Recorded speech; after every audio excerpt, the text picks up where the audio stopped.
This is 5 things I wish I'd known before traveling to South Africa, so make sure to save this for your next trip. We've just come back from 1 month in South Africa and it was honestly one of the best places I have ever been. We loved every single second of it. There's just a couple of different things that I jotted down when we were there that I kind of wish I'd known before we got there. Number 1, get a wild card if you're going into any of the national parks. This is not something we knew and we ended up spending so much more money than we ever would have needed to. Every single national park in South Africa will have a cost or an entrance fee to get in. There's an international wild card that you can get, and this wild card will save you money on getting into all of them, especially if you're going to quite a few. You'll save a lot of money. We did not know about this. We went into so many national parks and paid for entrance into all of them, so I wish I'd known that before we went. Number 2, if you're hiring a car, make sure that you have small amounts of change with you. In South Africa you can actually use card in like 99% of places, so you really don't need that much cash when you're out and about. A little bit of emergency cash for every now and then when you're caught out is a good idea, and having a little bit of loose change for parking attendance is essential. Almost everywhere in South Africa, when you go to park your car, there'll be someone that will help you get into the car parking space, and then they'll keep an eye on your car for you while you're out. It was actually so helpful having parking attendants in all the car parks, so we'd really appreciated the help,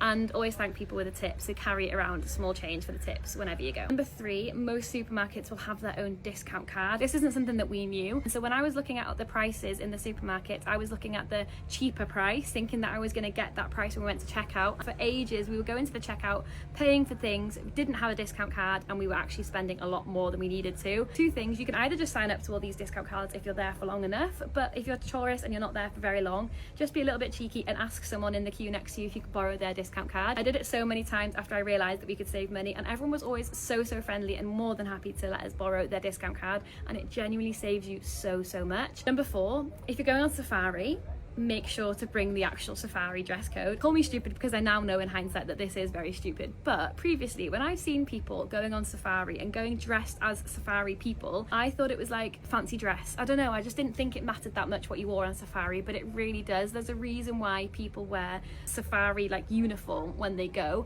and it's because it helps you avoid the mosquitoes, helps you avoid the sun, and it's such a good idea. I wish I'd brought like the safari uniform for our safaris in the end. And lastly, don't be afraid to self-drive on your safari. If you've got the option, 100% do a self-drive, because I really think it gives you the best of both worlds. The perfect safari experience, in my opinion, after doing it, would be to do 1 self-drive safari and 1 guided safari. Self-drive, it means that you have so much freedom to go wherever you want, and for example, when we did this in Addo National Park, we spent so much time with the animals that we wanted to spend time with, and we kept going back and back again to the same animals because we were just absolutely obsessed. But obviously we're not professional safari guides, and that's where having a guided safari comes in. So that's the absolute best of both worlds: a self-drive safari and a guided safari on your trip, because they're also the other end of the scale in price as well, self-drive being the cheapest, guided being one of the more expensive options, and you just managed to tick all of the boxes on your safari wish list, and I just really